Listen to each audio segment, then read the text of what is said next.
Let us see another revision question and a setup question. The short story The Lumber Room is a good example for the gap between the imaginative childhood and unimaginative rigid adulthood. So it's about adult versus children. The short story The Lumber Room is written by the British writer Hector Hugo Munro or Saki. This story is about the gap between the two generations, the younger and the elder generation. Nicholas represents the childhood and the aunt represents the adulthood. The lumber room is a good example for the gap between the imaginative childhood and rigid adulthood. The writer Saki has proved this through many examples.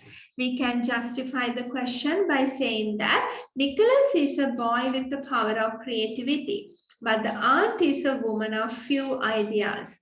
To Nicholas, it was a living, breathing story. He sat down a roll of a lot of Indian wall hangings.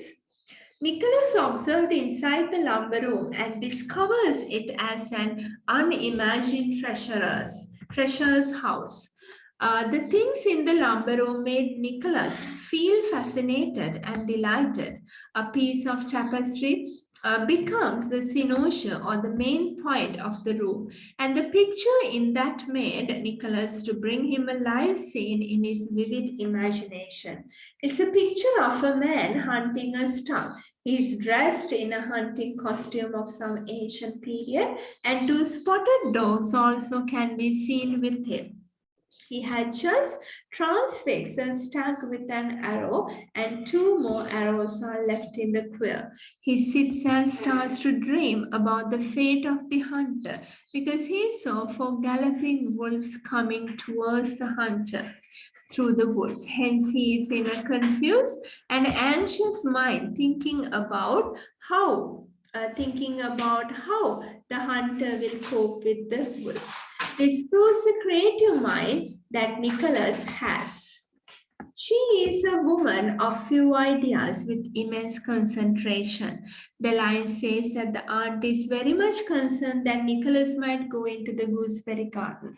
So she stations herself in the garden like a police officer to prevent the passage of unauthorized persons into the gooseberry garden. Nicholas tried much to go inside, but this caregiver's watchful eyes did not let him. So Nicholas gave up the idea of going inside the gooseberry garden and thought to go to the mysterious treasure house. Now, what do you all think about this section? The student answer is good, but he is going to have some lesser marks because there is a wrong information given here.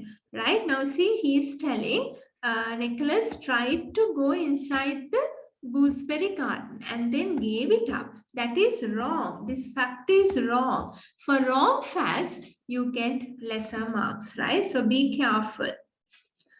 And also, she does not have any aesthetic sense or creative mind to admire the treasures, valuable things inside the lumber room. So this proves that Nicholas is a boy with a creative mind, but the caregiver or the aunt of Nicholas is a woman with few ideas. Again, in the story, the aunt gets humiliated because of her idiotic plans and deeds. But Nicholas is a boy who knows how to retaliate with proper plans. Tea that evening was partaken in a fearsome silence, the tide. Everyone maintained a threatening silence at the tea time. The children who joined Jagobra expedition too have returned home hopelessly due to a high tide on the beach. Meanwhile, the most significant scene in the aunt's silence, perhaps due to the utter shame being in the rainwater tank for 35 minutes. The things told by Nicholas also might be a flashback in her mind. So now the aunt got humiliated by Nicholas because of her own dumb works and plans. Now, what do you think about that? Right? So it's okay. I mean, like she was going to look for Nicholas in the garden. So it looks down for Nicholas. Actually, he was laughing at her. Now I know you are the evil one, not the aunt. This scenario takes place when the aunt fell to the rainwater tank and shouts to rescue, calling Nicholas's name. But Nicholas rejects and prevents helping her by saying her voice does not sound like the aunt's. Right? Therefore, I'm just evading few and reading here. Therefore, Nicholas further continues his cinematic and dramatic role, but arguing that she does not sound like his aunt. And also, Nicholas uses opportunity to accuse his aunt's mean qualities. From this, we can understand that Nicholas is a boy who can retaliate with proper plans.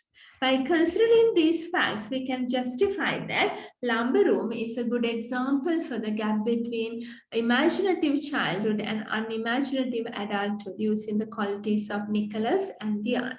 This is a fair answer.